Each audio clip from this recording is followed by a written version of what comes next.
Is my supposed gender dysphoria a result of my eating disorder, or did I develop an eating disorder simply to cope with the years of suppressed gender dysphoria?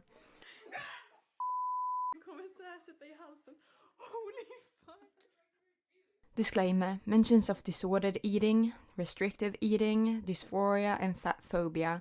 I also want to clarify that even though there's studies to back this up, you need to take it with a grain of salt. A lot of it is based on my own experience, which just so happened to be shared by a lot of other trans people from what I've seen. What came first, the chicken or the egg? It is a dilemma that everyone is already familiar with, no matter your gender identity. In this case, the chicken is an eating disorder and the egg is gender dysphoria. It's a question that keeps me up at night, and though I can now confidently say that the dread of finally hitting puberty caused me to fight back against my own biology in the only way I could, it's still a question that evokes a lot of concern. It's certainly something that is brought up amongst a lot of transphobe and especially TERFs as to discredit the transgender experience. Truth be told, I do think that it's something that needs to be addressed, because I personally think there's actually some validity to the concern that eating disorders or body dysmorphia could be mistaken for gender dysphoria. The problem is that TERFs and generally transphobic people bring it up in bad faith, rather than accepting that some people are trans and transitioning, whether it be socially or medically, is the right choice for them. They are constantly trying to prove that trans individuals are either misguided and coerced into transitioning or are simply exploiting gender inequality. Whatever the case is, the overlap between eating disorders and trans identities can easily be used as ammunition to them, and that's why it's even more important for us to talk about this. I've watched a lot of videos of detransitioners, despite it being very damaging to my mental health. A common theme before their initial transition is depression and lacking a sense of self. When they discovered the trans community, they saw people with dysphoria who were often miserable before transitioning. Naturally, their treatment was physically transitioning, and at the same time, some of them were celebrated within their own circles. These soon-to-be detransitioners saw this and assumed that this is what must be wrong with them. They related to the feeling of being completely miserable in your own body and assumed this would solve all their problems. That's why it only makes sense that someone experiencing body dysmorphia and disordered eating would come to the conclusion that it's gender dysphoria, though I feel it's extremely important to clarify that there's no case of an eating disordered person mistaking their experience as that of a transgender experience from what I can find, and it's certainly not prevalent enough to actually elicit concern. But for the sake of this video, we gotta accept this as something that is possible.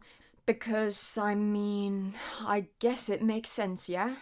I know just how soul-crushing being eating disordered can be. Not only because of your relation to your own body, but because it's impossible to be happy when you're constantly malnourished. So I can definitely see how someone with an eating disorder would start believing that they would be more comfortable if they transitioned. However, as stated before, this isn't a recurring issue that needs to be addressed, but rather something hypothetical. An actual reported issue is trans people that suffer from eating disorders, and that's what we should pay attention to.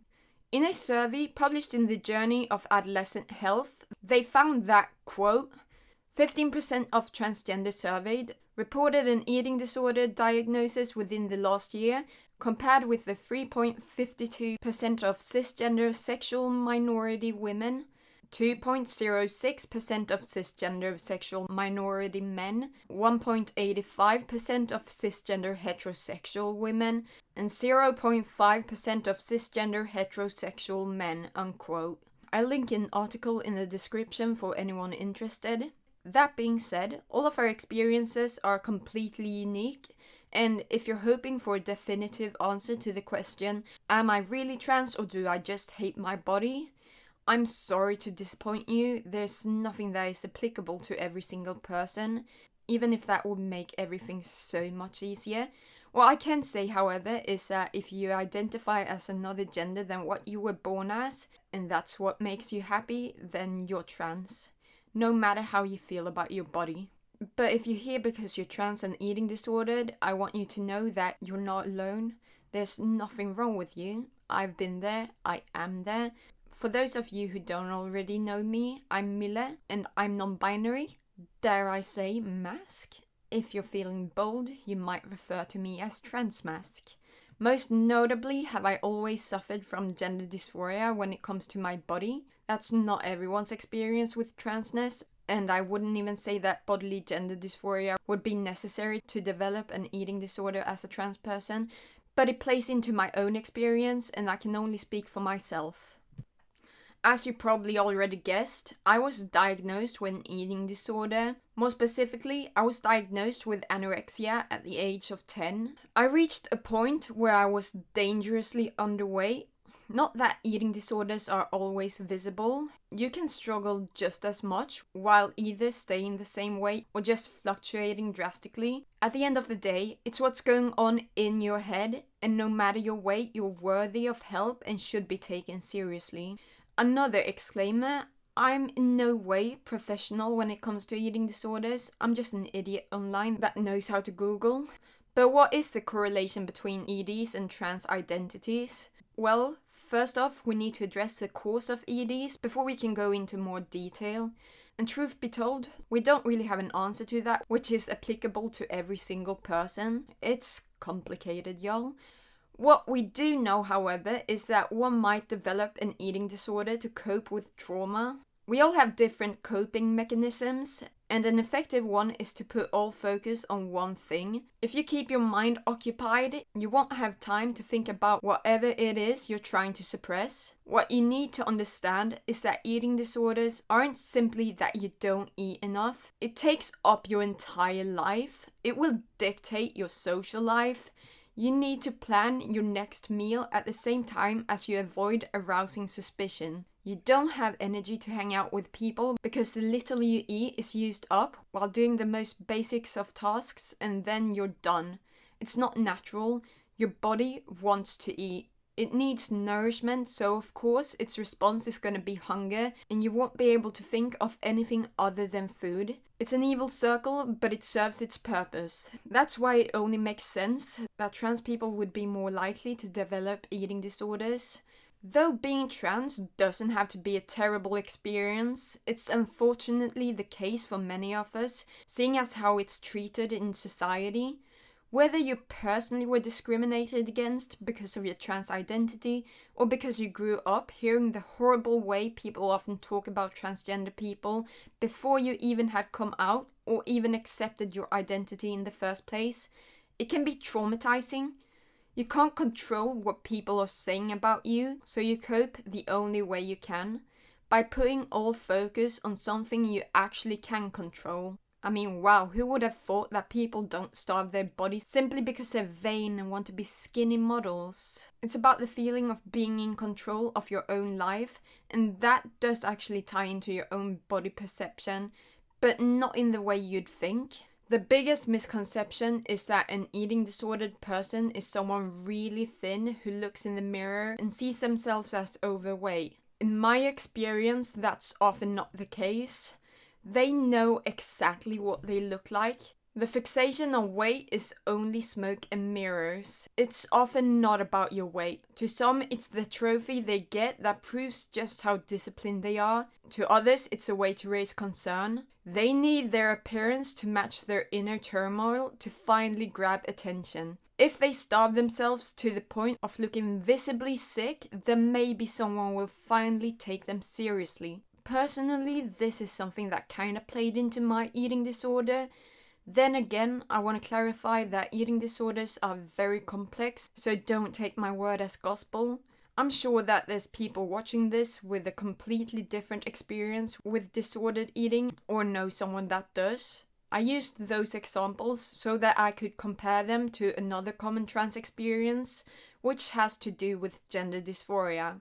Around the age when most people hit puberty, I didn't have the vocabulary to explain the issues with my body. When I looked in the mirror, I recognized that I was extremely underweight, and I looked the part. I understood that everything from my waist to my legs to my arms were way thinner than what was good for me, and I didn't actually like that. But I saw my hips and my thighs that were broader than my shoulders, and I could only describe it as fat.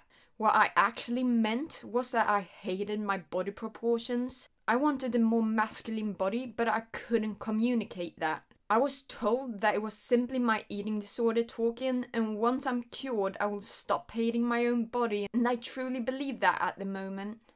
I've been recovered for years now, and I hate my body just the same, but now I have a better understanding of what is going on. There's hope now, because I know there's other ways to be comfortable in my own body that is more healthy and doesn't entail starving myself. When you don't know about the gender affirming treatments that you could actually get, or before you even know what's going on, you try to reverse the effects of puberty the only way you can. But it was more than just the shape of my body. Like many other trans-masc people, I wanted to erase everything associated with womanhood, and I can pinpoint the exact moment in my life when it dawned upon me that I was actually gonna go through puberty, and for some reason that I didn't really understand back then, I just didn't want to. See, I was rather chubby growing up, so naturally I never had a flat chest. I'm sure all of you know what I'm talking about. It wasn't really boobs, but just fat, you know? That's all I saw it as, so I wasn't bothered. But once again, around the age of 10, I was having a normal conversation with my mom, and I can't really remember what it was about or what we said, but I guess it doesn't really matter. Whatever the case, during that conversation, I told my mom that I'm so chubby, it looks like I have boobs. It wasn't really self-deprecating. It was just a factual statement that was meant to maybe elicit a chuckle, but to me, it was just an observation. Alas, we live in a fucking society that views fat as an evil disease or whatever. My well-meaning mom was trying to reassure me that I wasn't fat by telling me that actually I'm at the age where I start developing breasts and it was natural. I don't blame her for telling me this because she had no idea it's not something I actually wanted.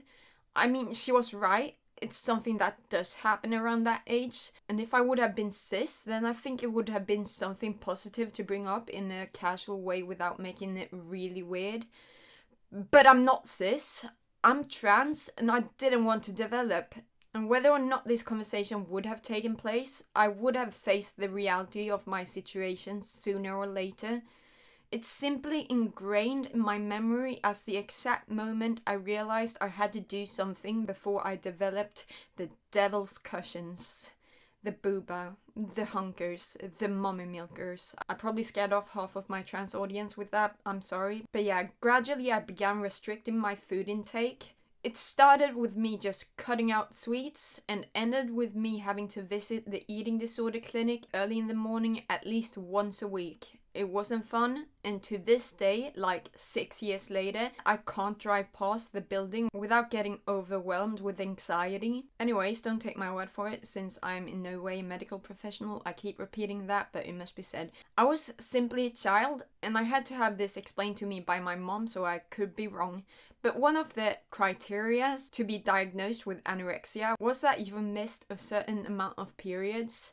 And like I said, since I was a child, I never experienced the Shark Week before I developed this eating disorder. If you're watching this as someone who's trans-masc, you might be thinking, nice, because that was exactly my reaction. However, it's not good and absolutely nothing to strive for.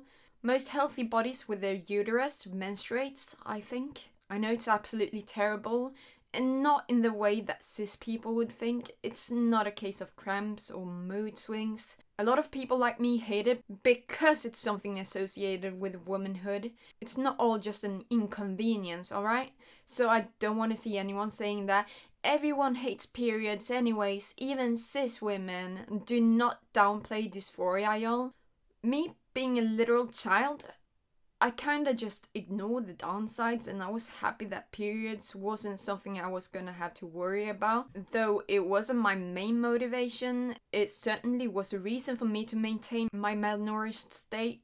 I knew that as soon as I started to recover, I would wake up to a bloody mess, literally. Though I couldn't really tell you exactly when or how I started to recover, even if my life depended on it, and thank God for that, because not only does it mean I'm generally more happy, but it also means that I now know that my discomfort with my body has nothing to do with a skewed body image, and it also means that I'm finally going to be taken seriously without it being brushed off as just a result of my eating disorder, and that it's gonna get better as soon as I gain some weight. Seriously, y'all have no idea how many of my issues were falsely attributed to my eating disorder. My mom was told that my sensory issues would go away as soon as I gained weight. Turned out I'm simply autistic and ADHD. Anyhow, as my body slowly recovered, it was only a question of when my private parts would have their first sacrificial baby ritual. And honestly, I was in deep denial for the longest time. It's ridiculous. For those of you who have experienced it, you probably know that the first few times it looks more like you shat yourself rather than bleeding, and that was what I was trying to convince myself that it was. Meanwhile, my classmates were ecstatic about finally getting it and bragging about it. I was out here rather thinking that I was shitting myself than to admit to myself that it probably was Bloody Mary. For the longest time I tried to hide it and ignore it, because to acknowledge it would only make the problem more real.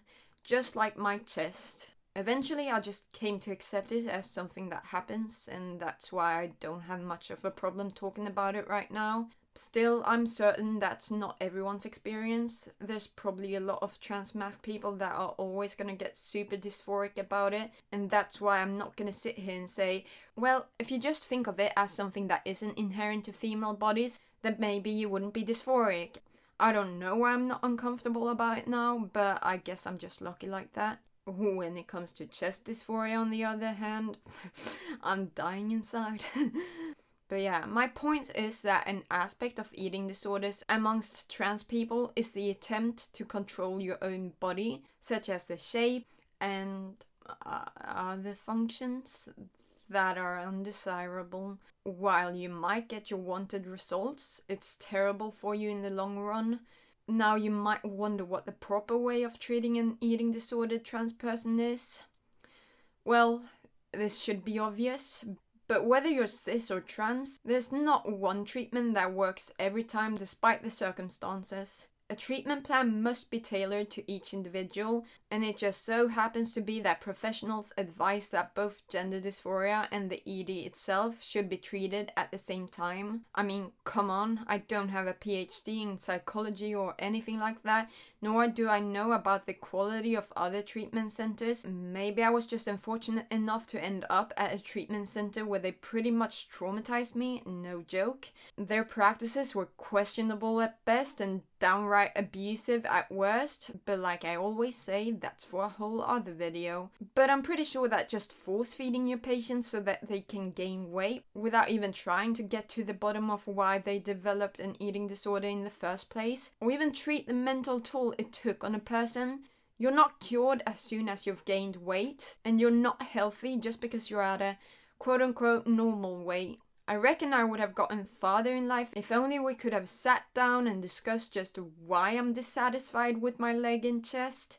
Instead, they just told me that the mental disconnect would fix itself as soon as I gained some weight, and despite how I felt, they sent me on my merry way when I did. Instead, I had to spend years coming to terms with it and do my own research to find out what could be done about it.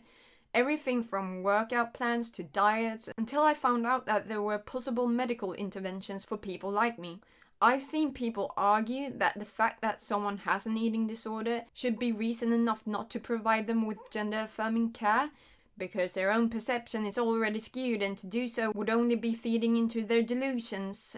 An argument mainly perpetuated by TERFs, and honestly, they're always going to be searching for reasons as to why transitioning is bad, and the person, mainly FTM people, are just confused. They must save this poor damsel in distress because big evil pharma mutilates their body or whatever. To this I say, don't listen to these blabbering idiots, please. I'm not gonna waste my time on them because they're dishonest. This argument only works under the assumption that eating disorders are exactly the way they're stereotyped as. A really skinny person looks in the mirror and sees a big blob. This is not the case. At my worst, I was always aware of just how skinny I was. I was just never skinny in the right places, and I'm still not. I need to transition to fix that.